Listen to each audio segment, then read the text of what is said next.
Muy buenos días a todos y a todas quienes están viendo este video. Mi nombre es Fernanda Borlandelli, soy maestranda en Relaciones Internacionales por Flaxo Argentina. Quiero comenzar agradeciendo a las instituciones organizadoras de este evento, al Centro de Investigaciones de Política Internacional y al Claudia Marín Suárez la invitación a formar parte de este panel para dar una mirada desde los jóvenes investigadores sobre temas de las relaciones internacionales del siglo XXI. En esta ocasión preparé mi presentación en torno a mi tesis, al tema de mi tesis de maestría, que tiene que ver con observar y analizar el caso de la cooperación educativa entre la República Popular China y Argentina entre 2014 y 2020, a través de una mirada a los intercambios académicos de maestría y doctorado en ciencias sociales. 2014 es es un hito en la relación bilateral,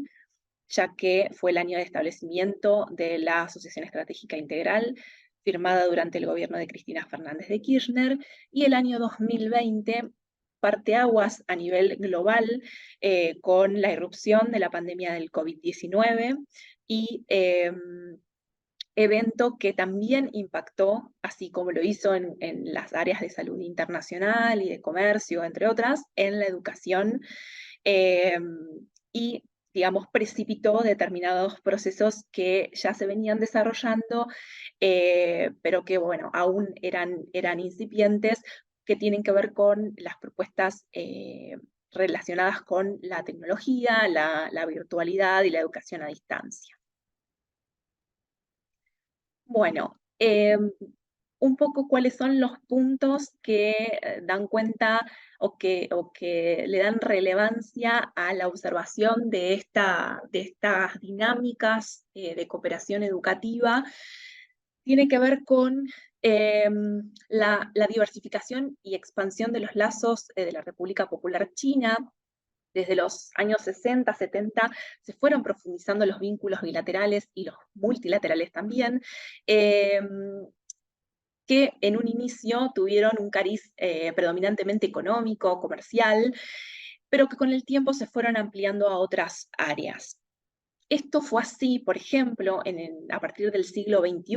con nuestra región, América Latina y el Caribe, a partir de la publicación de los libros blancos en 2008 y 2016. A través de estos documentos, China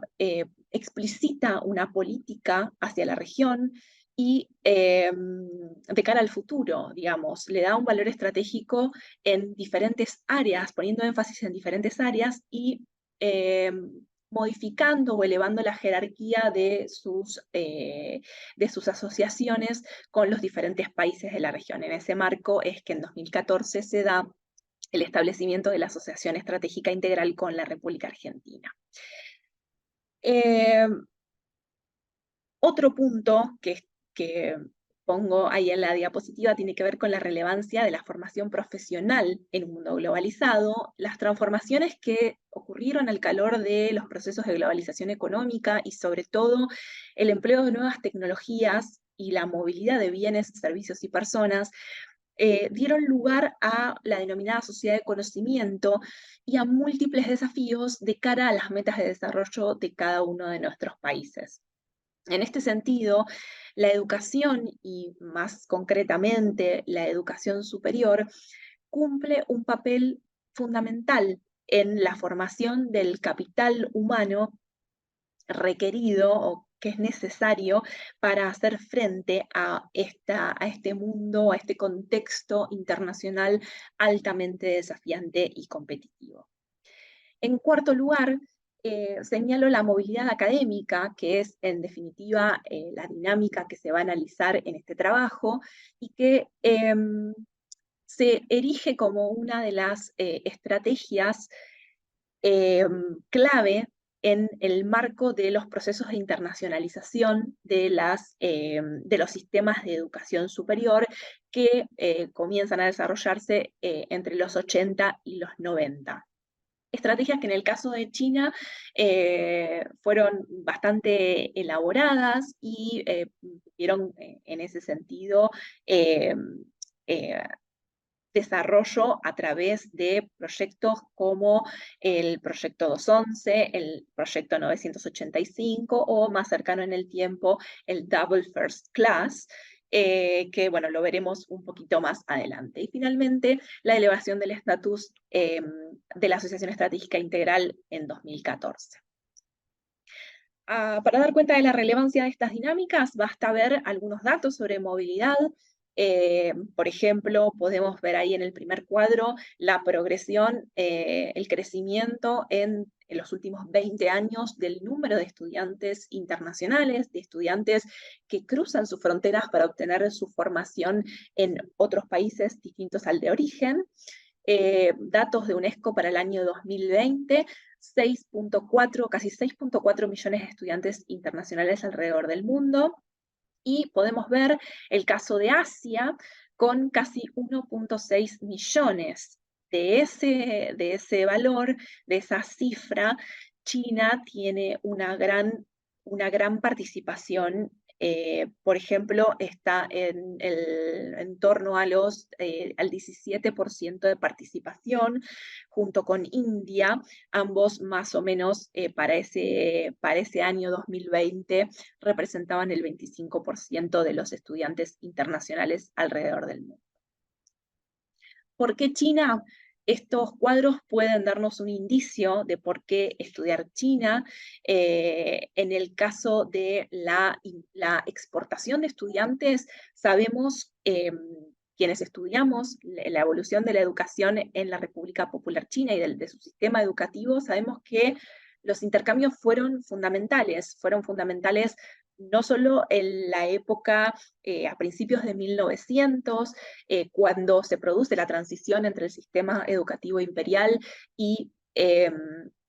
digamos, la intención de construir o el camino para construir un sistema de educación moderno, sino que también fueron importantes para la recuperación post-revolución cultural a partir de, bueno, más de, digamos, del periodo de Deng Xiaoping a mediados y fines de los 70. Hasta ese entonces, el perfil de China era principalmente como exportador de estudiantes, y vemos ahí que en el cuadro de atrás, China ostenta uno de los primeros puestos en número, en cifras de estudiantes internacionales, con alrededor de 1 millón de estudiantes exportados a estudiar a otros países. Y vemos, bueno, la progresión entre 2015 y 2020 de un 33%. Pero lo que es interesante aquí es que el nuevo milenio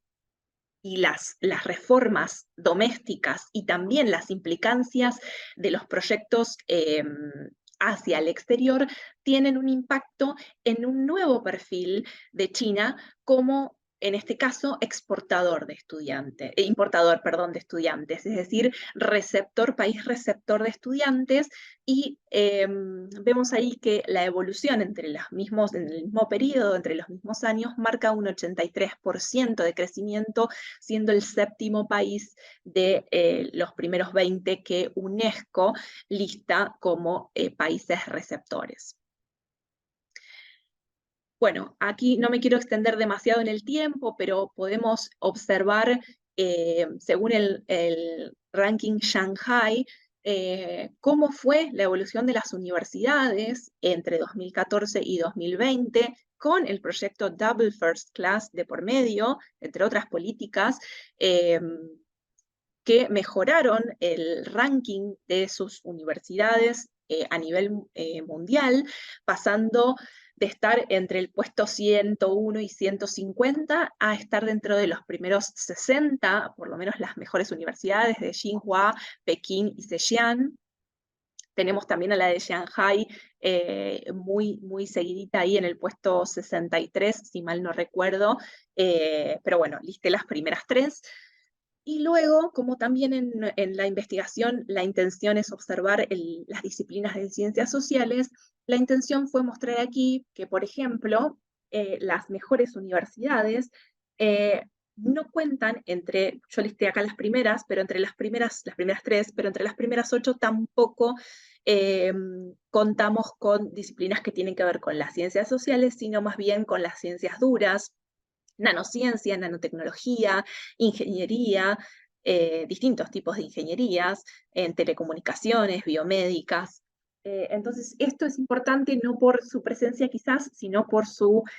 ausencia en los primeros puestos de los rankings, ver qué es lo que ocurre con disciplinas diferentes. Bueno, en cuanto al objetivo del presente trabajo de investigación, el mismo consiste en explorar y analizar cómo se configuran los intercambios académicos en el nivel y disciplinas seleccionados,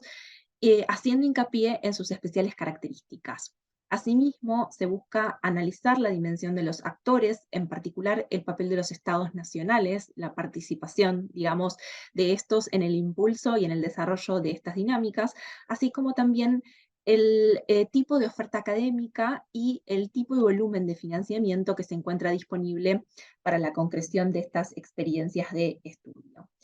El marco teórico conceptual elegido para el abordaje de la temática es el soft power, no ya en la concepción original de Joseph Nye, sino la resultante de los debates que se dieron al interior de la Academia de Relaciones Internacionales de China, más concretamente la postura que adopta el mainstream y que muy sucintamente sitúa a la cultura como el núcleo del soft power. Es decir, que los pensamientos, las ideas, los principios, instituciones y políticas operan en el contexto de la cultura de una nación y no pueden separarse de ella.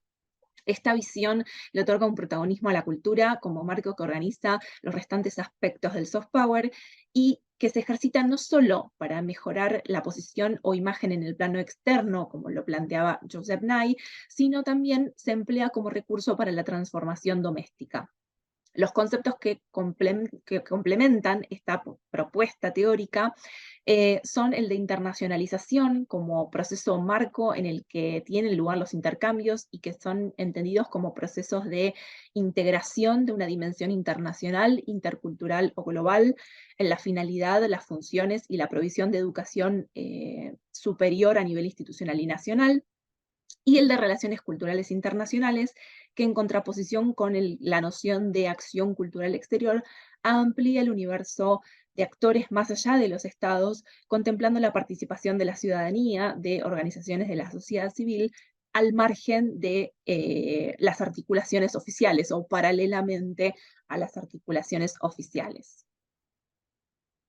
Bueno, y finalmente, en relación a los aportes que se pretenden realizar con el presente trabajo, el primero de ellos tiene que ver con contribuir a la producción de conocimiento en una temática que hasta el momento es de escaso desarrollo. En segundo lugar, la idea es establecer un punto de partida para observar comparativamente qué ocurre con otros casos latinoamericanos y caribeños. Y finalmente, que este y otros trabajos puedan servir como disparador para el análisis de las implicancias que estas dinámicas poseen en función de las especiales características que tienen para los vínculos bilaterales e incluso regionales. Bueno, eso es todo. Renuevo mi agradecimiento por la invitación. Los saludo muy cordialmente. Espero que en algún momento esta virtualidad pueda convertirse en una presencialidad y espero que las próximas jornadas e intervenciones de esta conferencia de estudios estratégicos sean sumamente provechosas para todas y todos. Saludos desde Argentina.